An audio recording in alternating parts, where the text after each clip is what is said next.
नमस्कार, एक नई शुरुआत के साथ नए हफ्ते की शुरुआत में हाजिर हैं हम नया सवेरा का ये बहुत ही खास अंक लेके, जो कि हर सुबह लेकर आती है अवसर अपार, और हम आपके लिए लेकर आए हैं ये बेहद पावर पैक्ड शो नया सवेरा। मैं हूं जया सिन्हा और मेरे साथ अगले 1 घंटे तक रहेंगी संध्या। सुप्रभात जया। नया सवेरा के सभी दर्शकों को भी सुप्रभात। तो नया सवेरा के माध्यम से आज हम आपको अपडेट करने वाले हैं कई सारी खबरों से, और आपको बताएंगे भारत और ओमान के बढ़ते रिश्तों के बारे में, भारत और म्यांमार के रिश्तों के बारे में भी, और साथ ही साथ आत्मनिर्भर होते भारत की झलक भी नया सवेरा के माध्यम से आपको हम दिखाने वाले हैं। आर्थिक विकास की रफ्तार भी दिखाएंगे और साथ ही साथ खेल जगत में भी आपको लेकर के चलेंगे। तो आइए नया सवेरा की कर लेते हैं शुरुआत सुर्खियों के साथ। भारत की पड़ोसी प्रथम नीति के तहत आज का दिन बेहद अहम। दिल्ली में प्रधानमंत्री नरेंद्र मोदी से मिलेंगे म्यांमार के राष्ट्रपति। द्विपक्षीय वार्ता में रणनीतिक संबंध और गहरा करने पर होगा जोर।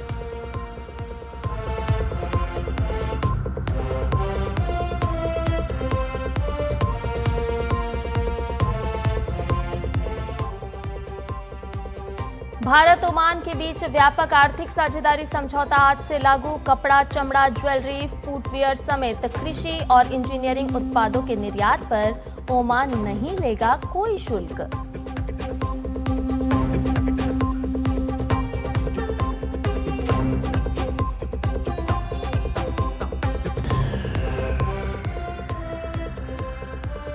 भारत अमेरिका द्विपक्षीय व्यापार समझौते पर आज से फिर होगी बातचीत। 4 दिन की वार्ता में डील के अंतिम मसौदे को सहमति मिलने की उम्मीद।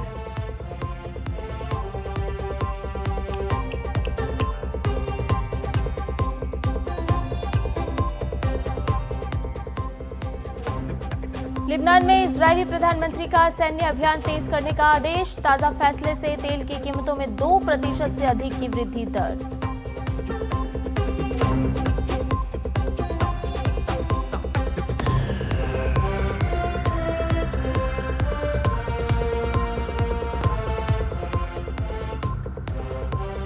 पश्चिम बंगाल में शुभेंदु कैबिनेट का आज पूर्ण विस्तार। 35 मंत्री लेंगे शपथ। प्रशासन को मिलेगी रफ्तार।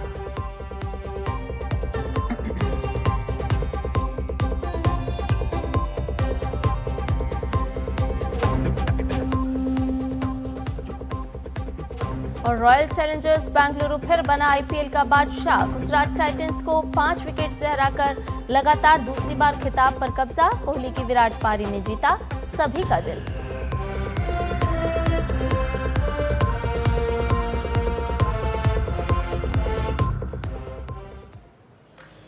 भारत के लिए नेबरहुड फर्स्ट पॉलिसी कितनी महत्वपूर्ण है, इसकी तस्वीर इन दिनों म्यांमार के राष्ट्रपति यू मिन आंग ह्लाइंग की भारत यात्रा के दौरान देखने को मिल रही है। उनकी यात्रा की शुरुआत भगवान बुद्ध के ज्ञान स्थली बोध गया से करना और वहां महाबोधि मंदिर में पूजा अर्चना भी म्यांमार की ओर से भारत के साथ सांस्कृतिक रिश्तों को मजबूती देता है। अब आज दिल्ली में प्रधानमंत्री नरेंद्र मोदी से म्यांमार के राष्ट्रपति मुलाकात करेंगे। द्विपक्षीय वार्ता में ऐतिहासिक, सांस्कृतिक और रणनीतिक सहयोग को और भी मजबूत करने पर चर्चा होगी। म्यांमार के राष्ट्रपति आज राष्ट्रपति द्रौपदी मुर्मू से भी मुलाकात करेंगे। म्यांमार के राष्ट्रपति बनने के लगभग 2 महीने से भी कम समय बाद आंग ह्लाइंग की ये पहली भारत यात्रा है। तो बेहद महत्वपूर्ण भारत और म्यांमार के गहरे संबंध रहे हैं। बेहद ऐतिहासिक और सभ्यतागत संबंध जो हैं वो और भी मजबूत हो रहे हैं, क्योंकि म्यांमार भारत के दक्षिण पूर्व एशिया का प्रवेश द्वार है। दोनों देश बंगाल की खाड़ी में साझा करते हैं सीमा, और इन्हीं प्रगाढ़ होते रिश्तों की अब देखने को मिलेगी एक और झलक। गहरे आध्यात्मिक और ऐतिहासिक संबंध, भाषाई और जातीय संबंध भी साझा करते हैं दोनों देश, और आज द्विपक्षीय वार्ता है जो कि बेहद महत्वपूर्ण है।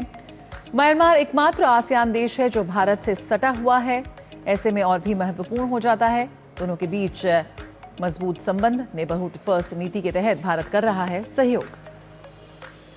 और इस खबर पर ज्यादा जानकारी ले लेते हैं। हमारे साथ हमारे वरिष्ठ सहयोगी अखिलेश सुमन जुड़ गए हैं। अखिलेश, प्रधानमंत्री नरेंद्र मोदी के साथ म्यांमार के राष्ट्रपति की द्विपक्षीय वार्ता, भारत और म्यांमार के रिश्तों को अगर हम समझना चाहें तो रणनीतिक लिहाज से, सांस्कृतिक लिहाज से और आध्यात्मिक लिहाज से बहुत ही प्रगाढ़ ये रिश्ते रहे हैं, लेकिन आज की द्विपक्षीय वार्ता के बाद कैसे दोनों ही देशों के संबंधों को और भी गति और प्रगति मिलती हुई नजर आएगी?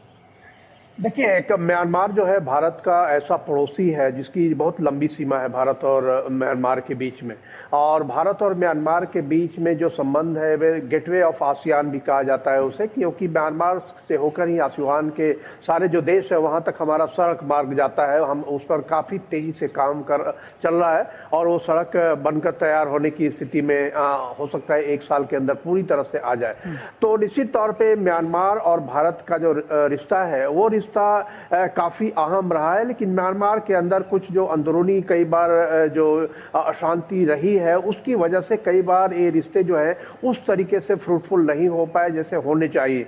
तो भारत और म्यांमार दोनों ने तय किया, इस बार म्यांमार के जो नए राष्ट्रपति बने हैं उनकी दरअसल ये पहली विदेश यात्रा है, भारत में वो पहली बार राष्ट्रपति के रूप में आ रहे हैं।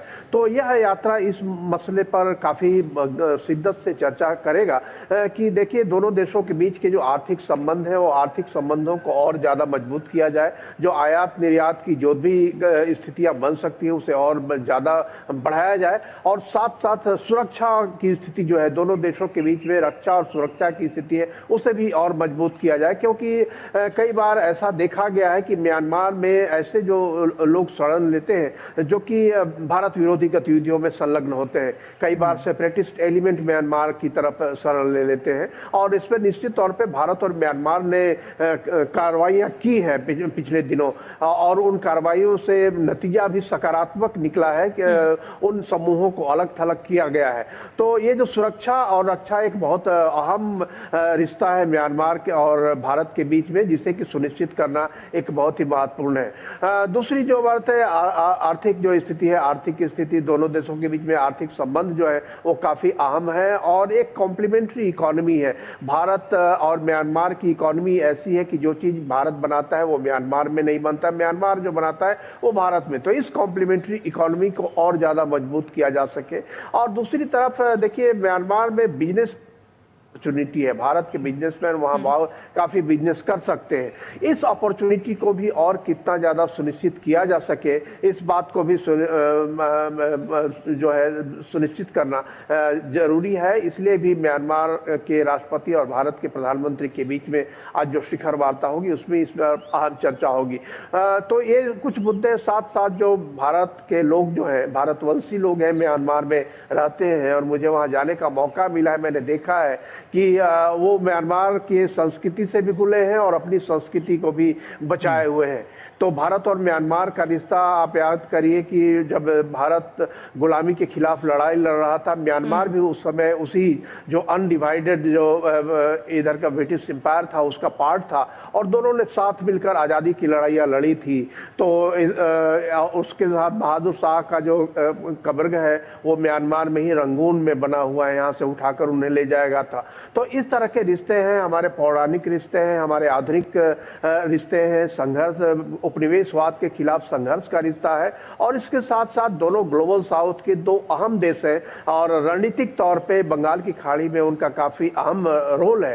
तो इन सारी चीजों को लेकर आज प्रधानमंत्री के साथ म्यांमार के राष्ट्रपति की गंभीर चर्चा होने की संभावना। बिल्कुल, जो ऐतिहासिक संबंध है उनको अगर हम मौजूदा परिवेश के इतिहास लिहाज से देखें तो कितना महत्वपूर्ण हो जाता है अखिलेश। साथ ही अगर हम एजेंडा की यहाँ बात करें तो सुरक्षा उसमें अहम कड़ी है, जिसका आपने जिक्र किया। व्यापार को लेकर खासा जोर होगा, सुरक्षा भी, क्योंकि भारत की जो एक्ट ईस्ट पॉलिसी है, भारत की जो पड़ोसी प्रथम नीति है, या फिर जो सबरीमाला जो मैरीटाइम सिक्योरिटी को लेकर जिस तरह से भारत आगे काम कर रहा है, उसके केंद्र में म्यांमार साफ तौर पर नजर आता है। द्विपक्षीय वार्ता है, प्रधानमंत्री और राष्ट्रपति दोनों से ही मुलाकात करते नजर आएंगे। ऐसे में अगर हम मुख्य एजेंडा की बात करें तो क्या कुछ जिन पर सबसे ज्यादा विशेष तौर पर चर्चा और जोर रह सकता है? हाँ, देखिए, जैसा कि मैंने पहले भी कहा कि जो आर्थिक संबंध है और सुरक्षा के संबंध है, इन पर विशेष चर्चा होगी। साथ में एक चर्चा तो देखिए, इस बात की संभावना है कि जो रोहिंग्या जो लोग हैं, रोहिंग्या लोग जो इधर उधर दुनिया के कई देशों में हैं, भारत में भी, बांग्लादेश में भी, तो रोहिंग्या की एक समस्या है जिसके लिए भारत ने पहले भी म्यांमार को एक फंड एलोकेट किया है कि रोहिंग्या इलाके के विकास के लिए, ताकि उन्हें अपने इलाके से, जो म्यांमार के अंदर जो उनका रहने की जगह है, उनका जो बसावट है, उस बसावट में ही रहने को उनको फैसिलिटीज दी जाए, ताकि दुनिया के अन्य देशों की तरफ जाने की उनको जरूरत न हो और उन्हें समस्या के रूप में न देखा जाए। तो इसके लिए भारत ने फंड पहले से ही उन्हें दिया हुआ है। अब इस पर और चर्चा होगी कि किस तरीके से ऐसी स्थिति बनाई जाए ताकि म्यांमार के अंदर जो उनके बीच में एक जो चल रहा है संघर्ष, उस संघर्ष पर विराम लगाया जाए और वहाँ की जो डिफरेंट एथनिक कम्युनिटीज है वो साथ मिलकर वहाँ रहे, और उसके लिए भारत जो मदद कर सकता है वो करेगा। क्योंकि देखिए, ऐसी स्थिति में भारत बिल्कुल पड़ोसी देश है और म्यांमार के अंदर कोई भी अशांति जो है वो भारत को भी प्रभावित कर सकती है।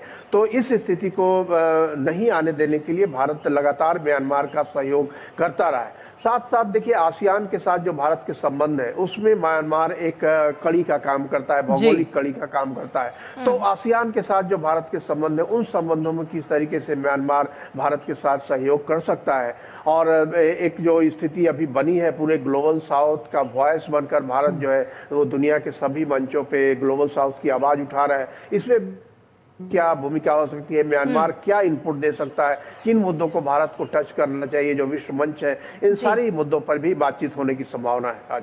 चलिए, बहुत बहुत धन्यवाद अखिलेश जी, तमाम जानकारी इस वक्त हमसे साझा करने के लिए।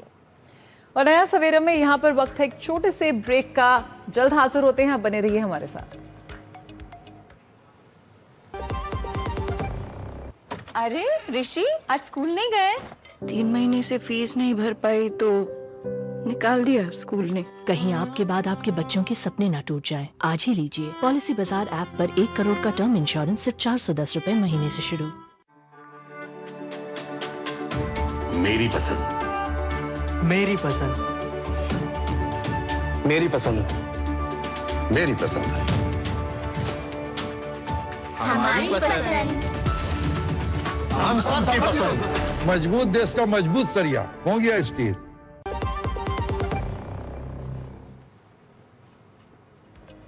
ब्रेक के बाद स्वागत है, आप देख रहे हैं नया सवेरा। और आइए शुरुआत करते हैं एक बार फिर एक बहुत ही खास खबर के साथ, क्योंकि भारत ओमान CEPA यानी कि व्यापक आर्थिक साझेदारी समझौता आज से लागू हो रहा है। इससे देश को कपड़ा, चमड़ा, जेम्स, ज्वेलरी और फार्मा सेक्टर में बड़ा फायदा मिलेगा।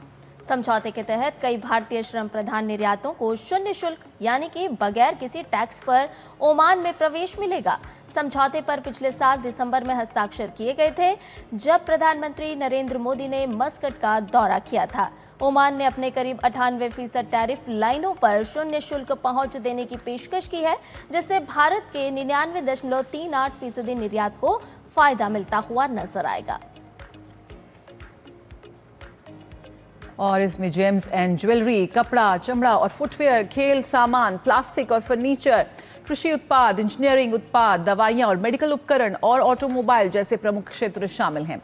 इसी तरह भारत ने अपनी 77.79% टैरिफ लाइनों पर शुल्क में छूट देने की पेशकश की है, जो ओमान से आने वाले 94.81% आयात को कवर करती है।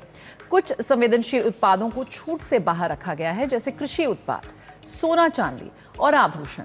समझौते में कंप्यूटर सेवाएं, बिजनेस, शिक्षा, स्वास्थ्य, शोध और प्रोफेशनल सेवाओं में नए अवसर भी खुलेंगे। तो भारत ओमान CEPA आज से लागू। IT, बिजनेस, शिक्षा, स्वास्थ्य और शोध सेवाओं को लेकर खासा सहयोग और जोर देखने को मिलेगा। साथ ही इंट्रा कॉर्पोरेट ट्रांसफर कोटा भी बढ़ता हुआ नजर आ रहा है। कॉन्ट्रैक्चुअल सर्विस प्रोवाइडर्स के लिए भी अवधि बढ़ गई है और द्विपक्षीय व्यापक आर्थिक भागीदारी समझौता बेहद महत्वपूर्ण है दोनों देशों के प्रगाढ़ होते संबंधों के लिए। भारतीय निर्यात पर ओमान में कोई शुल्क अब से नहीं लगेगा।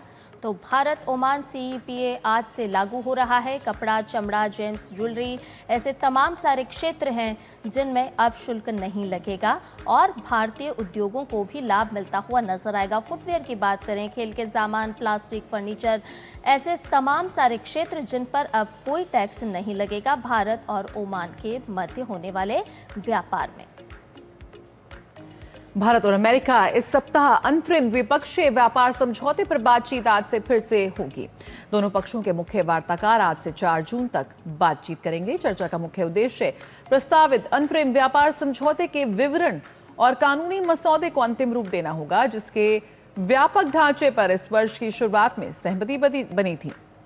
अमेरिकी प्रतिनिधिमंडल का नेतृत्व मुख्य वार्ताकार ब्रेंडन लिंच करेंगे, जबकि भारत की टीम का नेतृत्व वाणिज्य विभाग के अतिरिक्त सचिव दर्पण जैन करेंगे। इन वार्ताओं में व्यापक द्विपक्षीय व्यापार समझौते के तहत बाजार पहुंच, गैर टैरिफ बाधाएं, सीमा शुल्क और व्यापार सुविधा, निवेश प्रोत्साहन और आर्थिक सुरक्षा सहयोग जैसे क्षेत्रों पर चर्चा को आगे बढ़ाने की उम्मीद है। तो दिल्ली में आज से 4 दिवसीय वार्ता भारत और अमेरिका के बीच ये बेहद महत्वपूर्ण वार्ता है और भारत अमेरिका के बीच द्विपक्षीय व्यापार समझौते को और ज़रा ठीक से समझने का प्रयास करते हैं कि क्या कुछ महत्वपूर्ण है और किस तरह से आर्थिक सुरक्षा सहयोग पर यहाँ पर बातचीत कर रहे हैं दोनों देश। सबसे पहले मिशन 500 को समझिए, क्योंकि मिशन 500 का जो लक्ष्य है वो अगले 5 सालों तक निर्धारित किया गया और अमेरिका से $500 अरब की खरीद का लक्ष्य इसके माध्यम से रखा गया। तेल, गैस, कुकिंग कोल खरीदी पर साफ तौर पर जोर है। विमान खरीदने पर भारत का जोर यहाँ पर है, क्योंकि भारत को अब ऐसे में क्या फायदा यहाँ पर मिलने वाला है इस समझौते से, उसको समझते हैं। तो जेनरिक दवाइयों को बढ़ावा यहां पर मिलेगा, साथ ही स्मार्टफोन निर्यात को भी मजबूती मिलती हुई नजर आएगी। तो इस समझौते से अगर भारत और यूएस के बीच समझौता होगा तो भारत को क्या कुछ फायदा होगा हम ये समझ रहे हैं। स्मार्टफोन निर्यात को मजबूती यहां पर मिलेगी, तो वहीं रत्न आभूषण क्षेत्र को भी राहत यहां पर होगी। अब ऐसे में अमेरिका को क्या फायदा होगा, क्या मिलेगा, ये भी समझते हैं। तो औद्योगिक उत्पादों को अधिक पहुंच मिलेगी, बड़ा बाजार मिलेगा। वाइन और स्पिरिट पर रियायत मिलने की भी इसके माध्यम से उम्मीद है।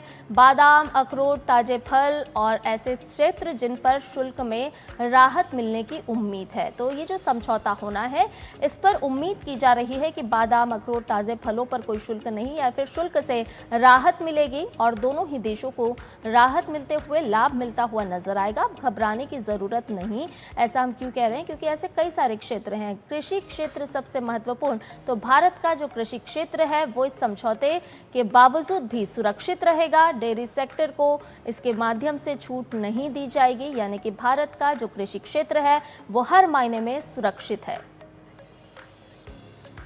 तो समझौते को समझने में अगर कोई भ्रांति है, भ्रम है, तो उसको भी यहाँ पे दूर करने का प्रयास है कि इससे आपको घबराने की जरूरत नहीं है।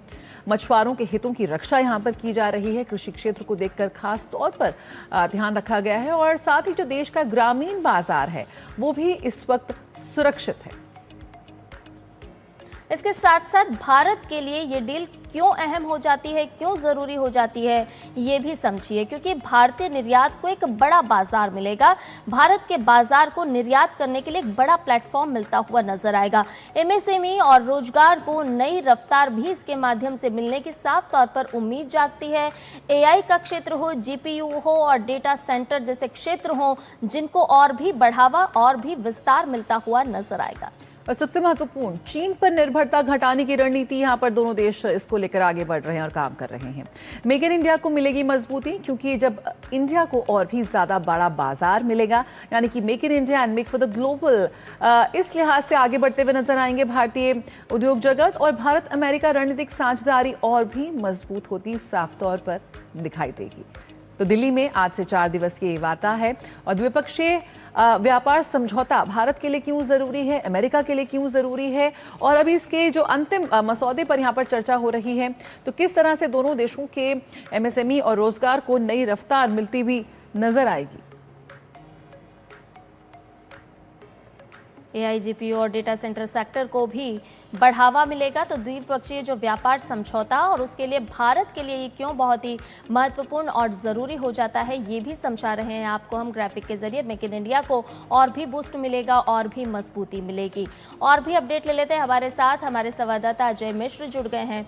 अजय, सबसे पहले तो भारत और ओमान के रिश्तों की बात करते हैं, क्योंकि आज से सीईपीए लागू हो रहा है। ऐसे में अगर हम भारत के मैन्युफैक्चरर्स की बात करें, भारत के उद्योग की बात करें, तो कैसे एक बड़ा प्लेटफॉर्म भारतीय उद्योगों को मिलता हुआ इसके माध्यम से अब नजर आने वाला है?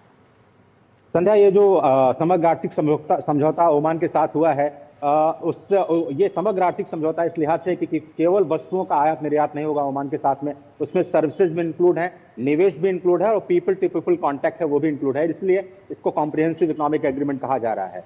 भारत की जो लुक वेस्ट पॉलिसी है उसको मजबूती देने के लिए, ऊर्जा सुरक्षा और ज्यादा सुरक्षित करने के लिए, सुनिश्चित करने के लिए और भारत के निर्यात को खाड़ी देशों में और ज्यादा बढ़ाने के लिए आज का जो ये समझौता है जो आज से लागू हो रहा है वो बहुत ही महत्वपूर्ण है। और आपको पता है कि हमने यूएई के साथ कॉम्प्रिहेंसिव एग्रीमेंट किया है। ओमान दूसरा देश है खाड़ी देशों में और वहां पे 7 लाख से ज्यादा भारतीय रहते हैं। ऐसे में आने जाने में लोगों को दिक्कत ना हो, प्रोफेशनल्स को वहां बेहतर काम मिल पाए, हमारी सर्विसेज के लिए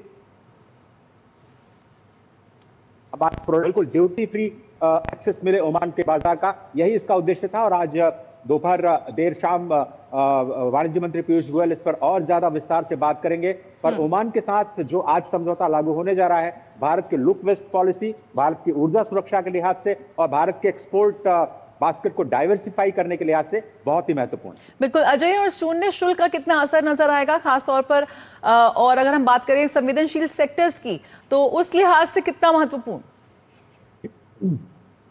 तो भारत ने बहुत ही स्पष्ट तौर पर जो अपनी नीति रखी है कि एक तरफ तो जो हम अपने देश को बचाने के लिए वैश्विक मंदी से अलग अलग क्षेत्रों में अलग अलग प्रोडक्ट में डाइवर्सिफिकेशन करेंगे, उसमें स्पष्ट तौर पर यह कहा गया है कि जो हमारे किसान हैं, जो हमारे मछुआरे हैं, जो हमारे डेयरी सेक्टर के लोग हैं, जो हमारे एमएसएमई हैं, उनको पूरी तरह से प्रोटेक्ट किया जाएगा।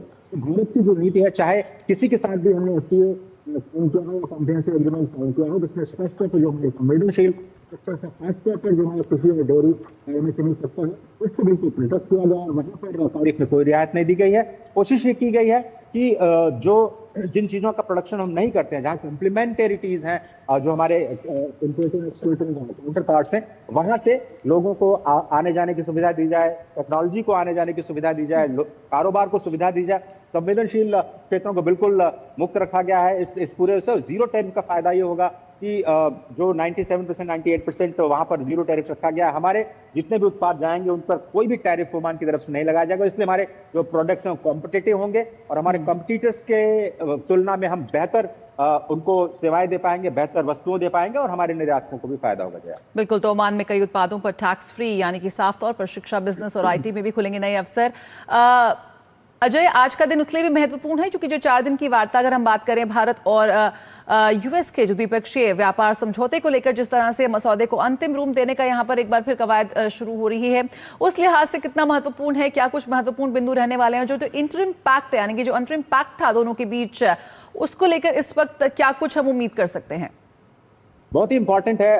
भारत और अमेरिका के बीच में जो कारोबारी संबंध है उनको नई दिशा देने के लिए ये जो हमारी इंटरिम डील है, अब 1 जून से 4 जून तक जो हमारा अंतिम समझौता होने जा रहा है, उसमें ये कोशिश की जा रही है कि जो टैरिफ है, सबसे बड़ी बात है टैरिफ का मुद्दा, जो 50% से घट करके 25%, उसके बाद 18%, और अब जब ट्रंप सरकार ने सभी देशों पर 10% का जो टैरिफ है वो लगा दिया है, तो अब हम कोशिश करेंगे कि भारत के साथ भी जो इस वक्त जो हमारे कॉम्पिटिटर्स पे टैरिफ लगता है वही भारत पे भी टैरिफ लगे, यही भारत की कोशिश है। तो जो ट्रेड नेगोशिएटर आ रहे हैं अमेरिका से, अभी आपने देखा जो यूएस रिप्रेजेंटेटिव है उन्होंने स्पष्ट तौर पे कहा कि 20 बिलियन से 220 बिलियन डॉलर आने में हमें 10 साल का वक्त लगा और आगे आने वाले दिनों में 500 बिलियन डॉलर का जो इन्वेस्टमेंट है उस पर हमको फोकस कर रहे हैं और यही कोशिश की जा रही है कि भारत और अमेरिका के बीच में ये जो ट्रेड वार्ता है उसको अंतिम समझ दी जाए। लेकिन टैरिफ सबसे बड़ा मुद्दा है, क्या भारत पे 10% का टैरिफ लगाने में हम कामयाब हो पाएंगे? यही सबसे बड़ा सवाल है जिस पर हम सभी की निगाहें हैं। बिल्कुल, तो द्विपक्षीय व्यापार समझौता बेहद जरूरी और इसको लेकर नए बाजार यहां पर खुलते नजर आएंगे। भारत और अमेरिका दोनों के लिए ही बेहद महत्वपूर्ण है ये जो 4 दिन की वार्ता है। बहुत बहुत शुक्रिया फिलहाल हमारे साथ जुड़ने के लिए अजय मिश्र इस जानकारी के साथ। और आइए अब आगे बढ़ते हैं और लिए चलते हैं पश्चिम बंगाल, क्योंकि पश्चिम बंगाल आज फिर से सुर्खियों में है। पहली बार यहां बीजेपी की सरकार बनने के बाद से हर रोज नए नए फैसले हो रहे हैं। मुख्यमंत्री शुभेंदु अधिकारी नई भाजपा सरकार के पूर्ण मंत्रिमंडल का गठन भी आज होने वाला है। 35 मंत्री सुबह 11 बजे लोक भवन में शपथ लेंगे। इससे पहले 9 मई को शुभेंदु अधिकारी ने मुख्यमंत्री के रूप में शपथ ली थी और उनके साथ 5 अन्य मंत्रियों ने भी शपथ ग्रहण किया था। तभी से पूर्ण मंत्रिमंडल के गठन को लेकर चर्चा चल रही थी। हाल ही में मुख्यमंत्री शुभेंदु अधिकारी और प्रदेश बीजेपी अध्यक्ष शमीक भट्टाचार्य दिल्ली दौरे पर गए थे। इसके बाद ही शपथ ग्रहण समारोह को अंतिम रूप दिया गया। तो 35 नए मंत्री आज शपथ लेते हुए नजर आएंगे। पश्चिम बंगाल की शुभेंदु सरकार, जहां पर और भी मंत्री जुड़ते हुए नजर आएंगे। 35 मंत्री आज शपथ लेंगे। मंत्रिमंडल का विस्तार होना है। सुबह 11 बजे ये समारोह होगा। नबन्ना में शपथ ग्रहण का कार्यक्रम आयोजित किया गया है, जिसमें 35 और भी नए मंत्री शपथ लेते हुए नजर आएंगे। भारतीय जनता पार्टी की जो सरकार है उसकी पहली पूर्ण कैबिनेट होगी ये, क्योंकि हमने देखा था कि जब मुख्यमंत्री के तौर पर शुभेंदु अधिकारी ने शपथ ली थी, उनके साथ साथ और भी मंत्रियों ने शपथ ली थी, लेकिन आज बाकी 35 मंत्री भी शपथ लेते हुए नजर आएंगे। और भी ताज़ा अपडेट ले लेते हैं। हमारे साथ हमारे सहयोगी संवाददाता सौरभ दत्ता कोलकाता से जुड़ गए हैं। सौरभ, लगातार हम देख रहे हैं कि पश्चिम बंगाल में जब से शुभेंदु सरकार का गठन हुआ है, लगातार चर्चाओं में है पश्चिम बंगाल की सरकार।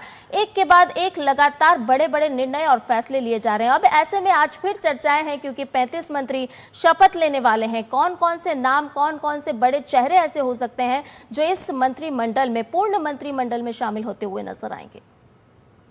सना, देखिए 9 मई को शपथ लेने के बाद ही 5 मंत्री उस दिन शपथ लिए थे और उसके बाद से ही ये चर्चा था कि पहली बंगाल में भाजपा की सरकार की जो पूर्ण मंत्रिसभा होगा वो कैसा होगा। और इसके चलते पिछले 21 दिनों में या फिर 22 दिनों में पिछले देखा गया है कि जैसे जो अहम दफ्तर है, जैसे स्वास्थ्य में 2 डॉक्टर विधायक को दायित्व दिया गया था कि वो वहाँ से बैठक करे, डॉक्टरों के साथ बैठक करे, जो ऑफिसर्स है उनके साथ बैठक करे। वैसे ही शिक्षा में 2 विधायकों को दायित्व दिया गया था। जैसे शिक्षा में थे शंकर घोष और सपन दासगुप्त, स्वास्थ्य में थे डॉक्टर शारद दत्त और डॉक्टर इंद्रनील खां।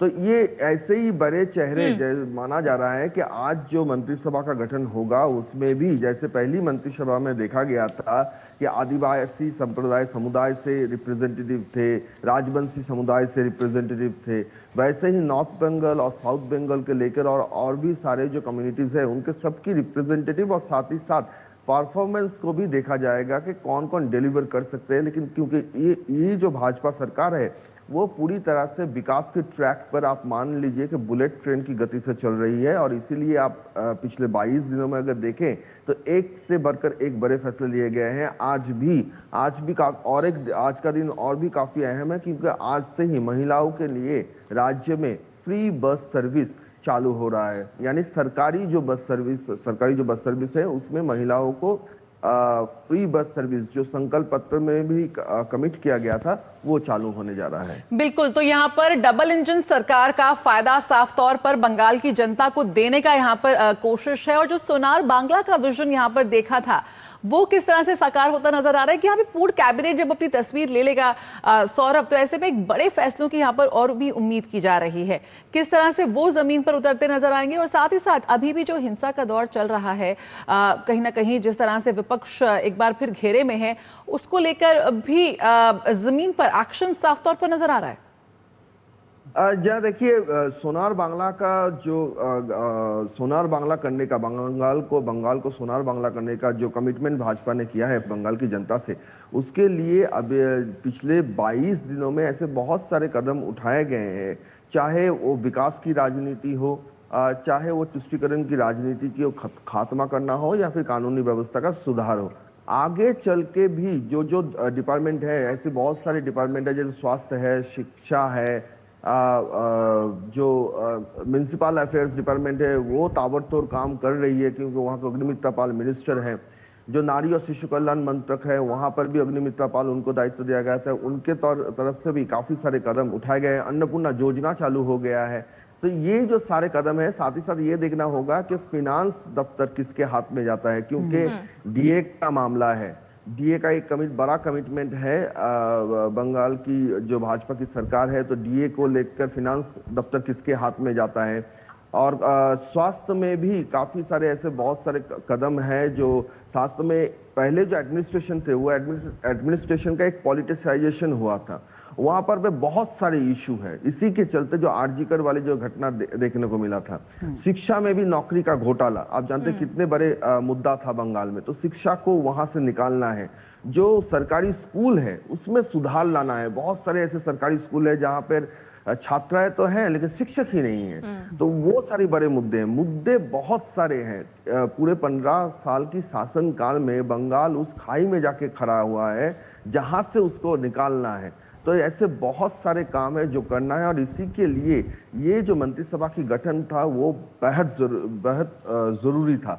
दूसरी तरफ आप अगर विपक्ष की बात करें तो विपक्ष की खेमा पूरी तरह से बिखरा हुआ है। एक के बाद उनके पास तो इलेक्शन के वक्त ही कोई मुद्दा नहीं था, नेगेटिव पॉलिटिक्स किए थे, नेगेटिव कैंपेन किए थे, बोलने के लिए कुछ नहीं था।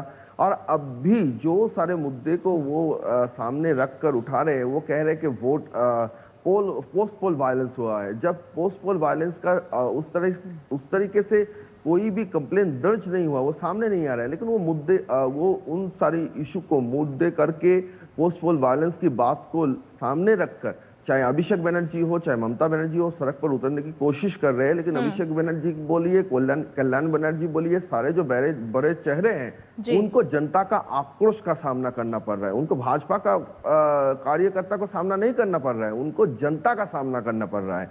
वो जहां भी जा रहे हैं जनता उनको कहीं ना कहीं 15 साल की जो शासनकाल उनकी रही है उसका मार्कशीट उनको थमा रहा है।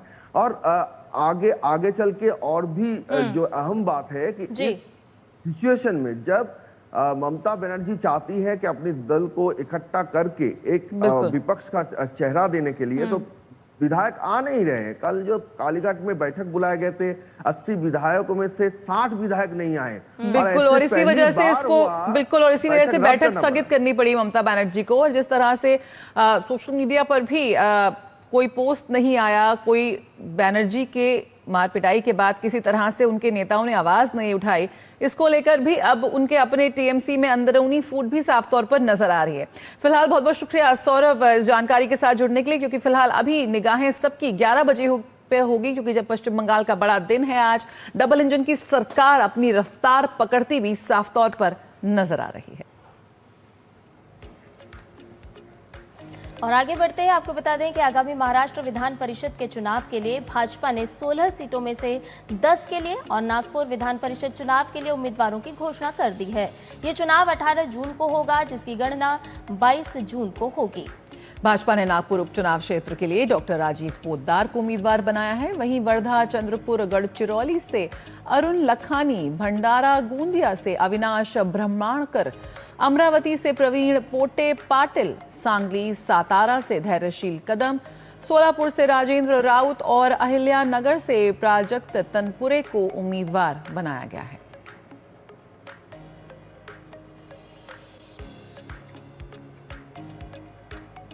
नया सवेरा में खबरें और भी रहेंगी, लेकिन फिलहाल एक छोटे से ब्रेक के लिए रुक रहे हैं। जल्द हाजिर होंगे, आप बने रहिए डीडी न्यूज के साथ। जब धरती चीर कर निकलता है लोहे का पत्थर और मिलता है मोंगिया के जोश से, फिर तपता है, पिघलता है और बनता है फौलाद। अब होता है सरिया सारी खूबियों के साथ।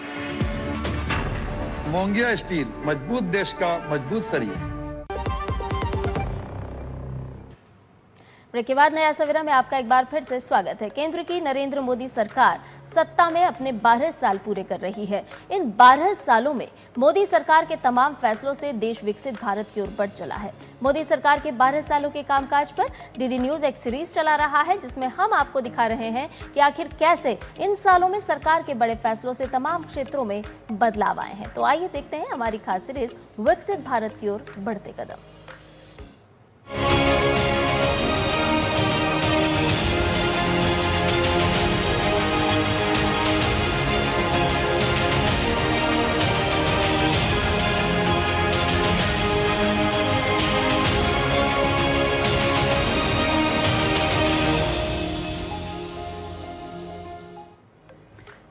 2014 में देश की राजनीति में बड़ा बदलाव आया। प्रधानमंत्री नरेंद्र मोदी के नेतृत्व में एनडीए सरकार ने देश की बागडोर संभाली और उसी के साथ सरकार ने विकास भी और विरासत भी का मंत्र अपनाया और विरासत के संरक्षण, उन्हें नई पहचान और सम्मान देने का काम किया। आखिर क्यों रहे हमारी संस्कृति और विरासत के लिए ये 12 साल खास? देखिए ये रिपोर्ट।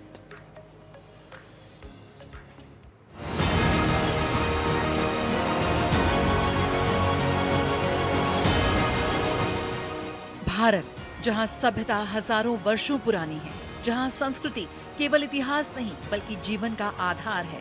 पिछले 12 वर्षों में प्रधानमंत्री मोदी के नेतृत्व में भारत ने अपनी सांस्कृतिक विरासत, आध्यात्मिक पहचान और सभ्यतागत गौरव को नई ऊर्जा दी है। करीब 500 वर्षों के लंबे इंतजार के बाद अयोध्या में रामलल्ला अपने भव्य मंदिर में विराजमान हुए।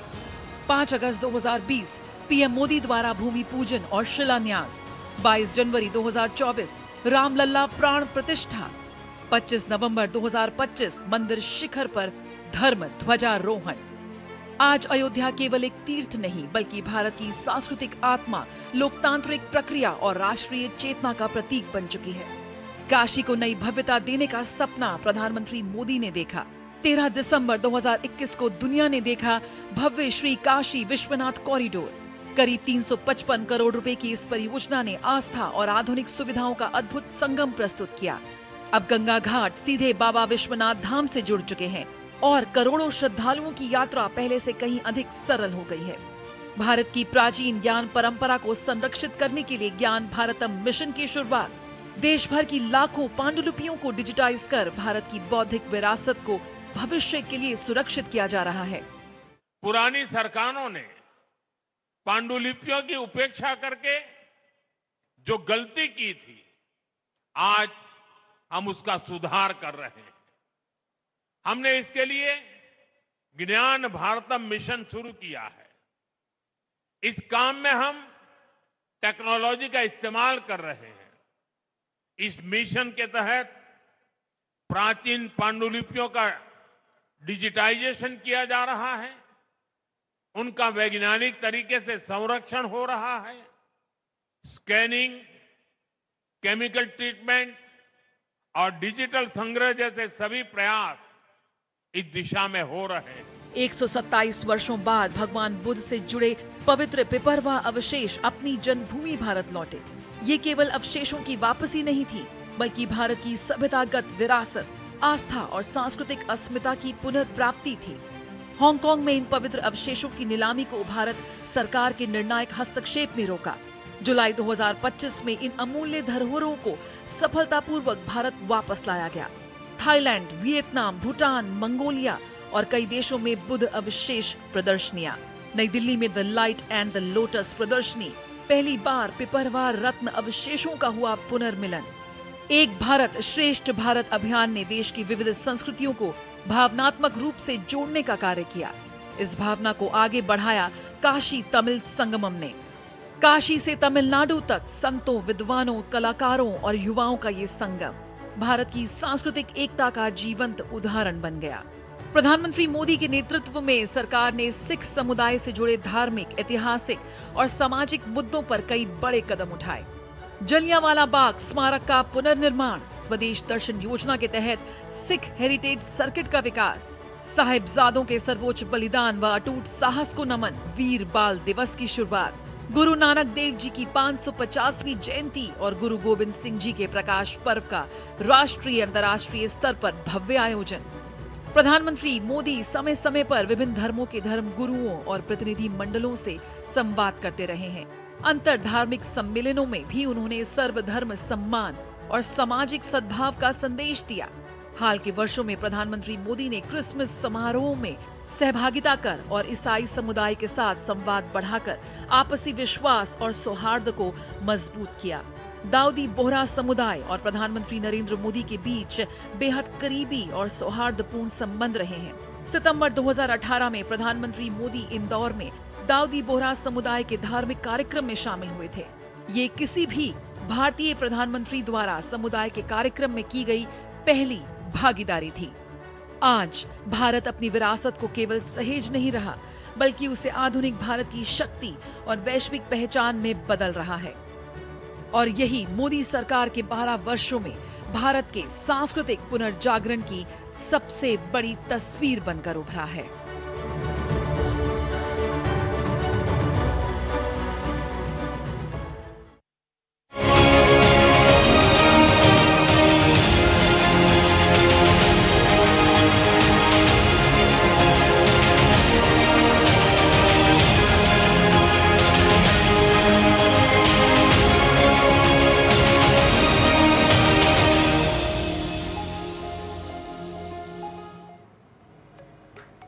आइए अब देखते हैं क्या है एक दिन एक उत्सव में खास।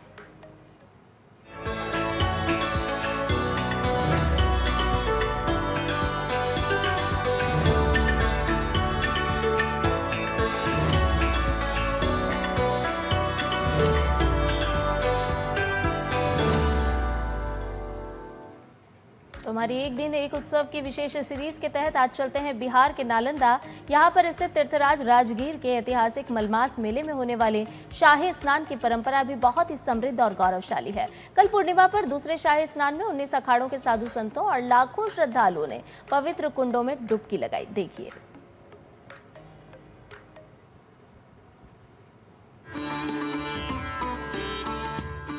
शंखनाद, हर हर महादेव के जय घोष और अखाड़ों की भव्य पेशवाई। राजगीर में दूसरे शाही स्नान के दौरान आस्था का ऐसा ही अलौकिक स्वरूप देखने को मिला। पूर्णिमा के शुभ अवसर पर 19 अखाड़ों के साधु संत, महामंडलेश्वर और नागा साधु वैदिक मंत्रोच्चार के बीच नानक कुंड और ब्रह्मकुंड में शाही स्नान के लिए पहुँचे। धार्मिक मान्यता है कि पुरुषोत्तम मास में यहाँ स्नान करने से विशेष पुण्य की प्राप्ति होती है। राजगीर का शाही स्नान इस ऐतिहासिक मेले का सबसे बड़ा आकर्षण माना जाता है। इस वर्ष 27 मई को पहला, 31 मई को दूसरा और 11 जून को तीसरा शाही स्नान निर्धारित है। इसके अलावा 5 जून को पंचमी स्नान और 15 जून को अमावस्या स्नान और विसर्जन होगा। मान्यता है कि अधिक मास के दौरान 33 करोड़ देवी देवताओं का वास राजगीर में होता है, इसलिए इन स्नान पर्वों का विशेष महत्व है। दूसरे शाही स्नान में करीब 7 लाख श्रद्धालुओं ने पवित्र कुंडों में डुबकी लगाई। मध्य रात्रि से ही श्रद्धालुओं का पहुंचना शुरू हो गया था। साधु संतों की शोभा यात्राओं और शाही स्नान के दर्शन के लिए दूर दराज से लोग राजगीर पहुंचते हैं। श्रद्धालुओं की सुविधा और सुरक्षा के लिए व्यापक इंतजाम किए गए हैं। राजगीर का शाही स्नान केवल एक धार्मिक अनुष्ठान नहीं, बल्कि सनातन परंपरा, संत संस्कृति और जनास्था का विराट उत्सव है, जहां धर्म, दर्शन और आध्यात्मिक चेतना का अद्भुत संगम दिखाई देता है। यही वजह है कि हर 3 वर्ष पर होने वाला यह ऐतिहासिक आयोजन करोड़ों श्रद्धालुओं को भक्ति और विश्वास के एक सूत्र में जोड़ देता है। Bureau report, DD news.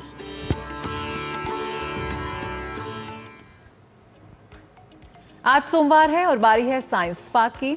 आज जानेंगे भारत के उस क्रांतिकारी उम्मीद प्रोग्राम के बारे में जो बन रहा है लाखों परिवारों की नई उम्मीद।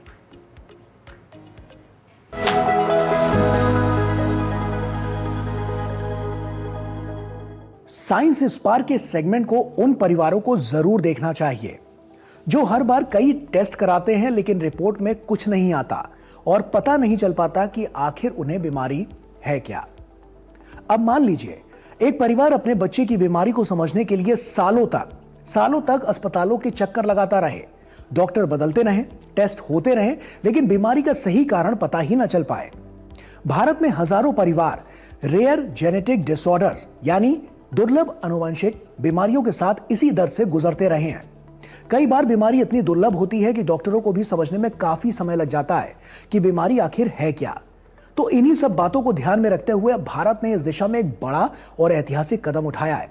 जी हां, केंद्रीय मंत्री डॉक्टर जितेंद्र सिंह ने उम्मीद यानी कि unique methods of management of inherited disorders program को राष्ट्र को समर्पित किया है। यह एक ऐसा राष्ट्रीय मिशन है जो रेयर जेनेटिक डिजीजेस से जूझ रहे परिवारों के लिए जल्दी पहचान, सस्ती जांच और सही इलाज की नई उम्मीद बनकर सामने आया है। सबसे बड़ी बात यह है कि अब भारत की हेल्थ केयर व्यवस्था धीरे धीरे ऐसी दिशा में आगे बढ़ रही है जहां इलाज हर इंसान के डीएनए और जेनेटिक प्रोफाइल के हिसाब से तय किया जाएगा। यानी भविष्य की चिकित्सा एक दवा सबके लिए नहीं, बल्कि हर व्यक्ति के शरीर के हिसाब से अलग इलाज की तरफ आगे बढ़ रही है। तो आइए साइंस इंस्पायर के इस खास सेगमेंट में आसान भाषा में समझते हैं कि आखिर उम्मीद प्रोग्राम क्या है और क्यों इसे भारत की हेल्थ केयर क्रांति का नया अध्याय माना जा रहा है। ऐसे में सवाल आता है कि उम्मीद प्रोग्राम आखिर है क्या और इसे शुरू करने की जरूरत क्यों पड़ी। देखिए, उम्मीद भारत सरकार के डिपार्टमेंट ऑफ बायोटेक्नोलॉजी द्वारा शुरू किया गया एक राष्ट्रीय मिशन है, जिसका उद्देश्य रेयर जेनेटिक डिसऑर्डर्स यानी जन्म से जुड़ी आनुवंशिक बीमारियों को जल्दी पहचान और सही इलाज को आसान बनाना है। आसान भाषा में समझें तो कई बच्चों में ऐसी बीमारियां होती हैं जो माता पिता के जीन से जुड़ी हुई होती हैं। जैसे कुछ बच्चों को जन्म से ही मांसपेशियों की कमजोरी, खून की गंभीर बीमारी, मानसिक विकास में समस्या या शरीर के अंगों की दुर्लभ दिक्कतें हो सकती हैं। समस्या यह थी कि भारत में लंबे समय तक इन बीमारियों की जांच बेहद महंगी और मुश्किल मानी जाती थी। कई परिवार लाखों रुपए खर्च कर देते थे, लेकिन बीमारी का सही कारण पता ही नहीं चलता था। ऐसे में उम्मीद प्रोग्राम एक वैज्ञानिक हेल्पलाइन सिस्टम की तरह सामने आया, जहां genetic testing, prenatal screening, newborn screening और जेनेटिक काउंसलिंग को एक साथ जोड़ा गया। यानी अब बीमारी को जल्दी पहचान कर परिवारों को समय रहते सलाह और इलाज देने की कोशिश की जा रही है। अब सवाल आता है कि रेयर जेनेटिक डिसऑर्डर्स भारत के लिए इतनी बड़ी चुनौती क्यों है।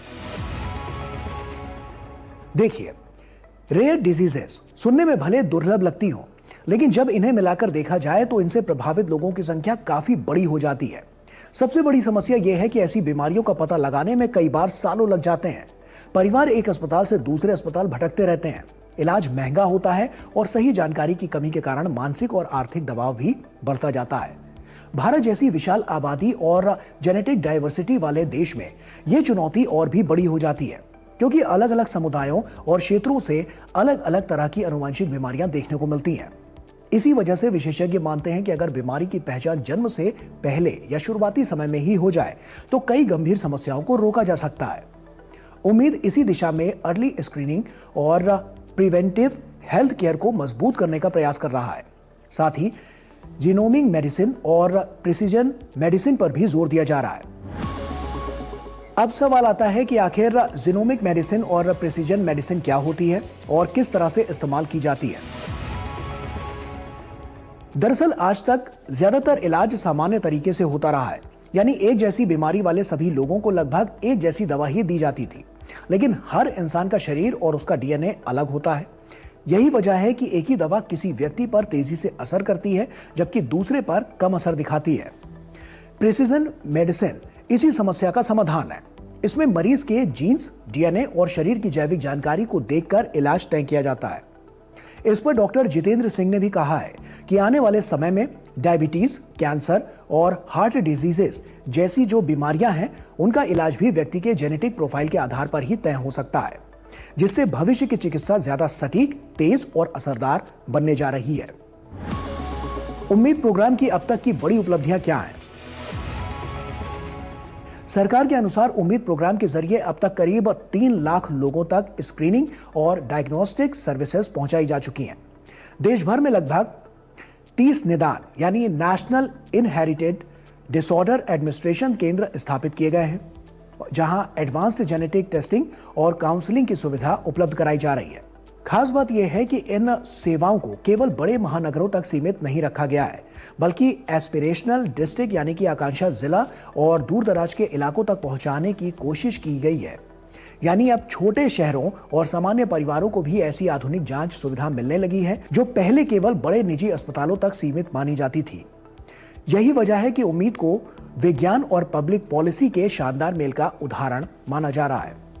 तो कुल मिलाकर देखें तो उम्मीद प्रोग्राम केवल रेयर जेनेटिक डिसऑर्डर्स की जांच का मिशन नहीं, बल्कि भारत की हेल्थ केयर व्यवस्था को भविष्य की दिशा में ले जाने वाला बड़ा वैज्ञानिक कदम है। यह मिशन दिखाता है कि जब विज्ञान, तकनीक और सरकार मिलकर काम करते हैं तो लाखों परिवारों की जिंदगी बदली जा सकती है। जेनेटिक टेस्टिंग, अर्ली स्क्रीनिंग और प्रिसीजन मेडिसिन जैसी तकनीकें आने वाले समय में इलाज को ज्यादा सटीक, तेज और किफायती बना सकती हैं। और शायद यही वजह है कि उम्मीद अब केवल एक सरकारी योजना नहीं, बल्कि भारत के वैज्ञानिक आत्मविश्वास, आधुनिक हेल्थ केयर और भविष्य की जीनोम रेवोल्यूशन का मजबूत प्रतीक बन चुका है। तो इसी के साथ साइंस स्पार्क में इतना ही। फिर होगी आपसे मुलाकात कुछ और इंटरेस्टिंग टॉपिक के साथ। तब तक के लिए दीजिए अनुमति। नमस्कार।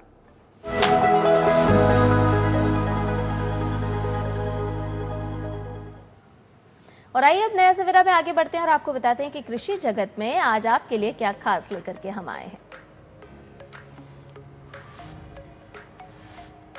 तो देश भर में आज से 30 जून तक खेत बचाओ अभियान चलाया जाएगा। इसका मकसद किसानों की आय बढ़ाना, खेती की लागत कम करना और मिट्टी की सेहत को सुधारना है। कृषि मंत्री शिवराज सिंह चौहान ने कहा कि रासायनिक उर्वरकों, विशेषकर असंतुलित उपयोग को कम करना अभियान का प्रमुख उद्देश्य होगा। यह अभियान पंचायत से लेकर राज्य और केंद्र तक साझी भागीदारी के मॉडल पर चलेगा। किसानों को मौसम, मिट्टी की स्थिति और बाजार के अनुसार व्यवहारिक सलाह दी जाएगी। फसल विविधीकरण, कम पानी वाली फसलों को बढ़ावा और जोखिम प्रबंधन पर विशेष तौर पर ध्यान दिया जाएगा। राज्यों के मुख्यमंत्रियों से आग्रह भी किया जाएगा और मंत्रियों, सांसदों, विधायकों और अन्य जनप्रतिनिधियों से भी भागीदारी सुनिश्चित करने का प्रयास होगा, ताकि यह अभियान एक प्रशासनिक कार्यक्रम से आगे बढ़कर जन सहभागिता का मजबूत मॉडल बन सके।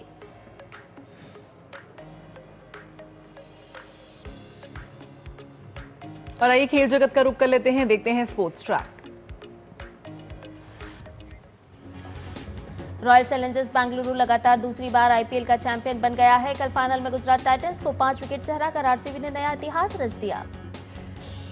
गोवा में खेले जा रहे सैफ महिला चैंपियनशिप फुटबॉल प्रतियोगिता में भारतीय महिला टीम ने बांग्लादेश को 3-0 से हरा ग्रुप बी में शीर्ष स्थान किया हासिल। पेरिस ओलंपिक के कांस्य पदक विजेता अमन सहरावत, ओलंपिक दीपक पुनिया और मौजूदा अंडर 23 विश्व चैंपियन सुजीत कलकल ने अपने अपने भार वर्गों में आसान जीत दर्ज करते हुए एशियन गेम्स का टिकट हासिल कर लिया है। तो वहीं मैनचेस्टर सिटी ने विमेंस FA कप का खिताब अपने नाम किया। टीम ने फाइनल मुकाबले में ब्राइटन की टीम को 4-0 से हराया। साल के दूसरे ग्रैंड स्लैम फ्रेंच ओपन के महिला एकल वर्ग में यूक्रेन की एलिना स्वितोलिना ने क्वार्टर फाइनल में जगह बना ली है। स्वितोलिना ने चौथे दौर के मैच में स्विट्जरलैंड की बेलिंडा बेंचेक को 4-6, 6-4, 6-0 से पराजित किया। और आइए नया सवेरा में अब बात कर लेते हैं मौसम की। देखते हैं क्या है विभिन्न राज्यों में अधिकतम और न्यूनतम तापमान।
और नया सवेरा में अब वक्त हो चला है आप सभी से विदा लेने का, लेकिन जाने के साथ साथ आपको कुछ खास झलकियों के साथ छोड़े जाएंगे।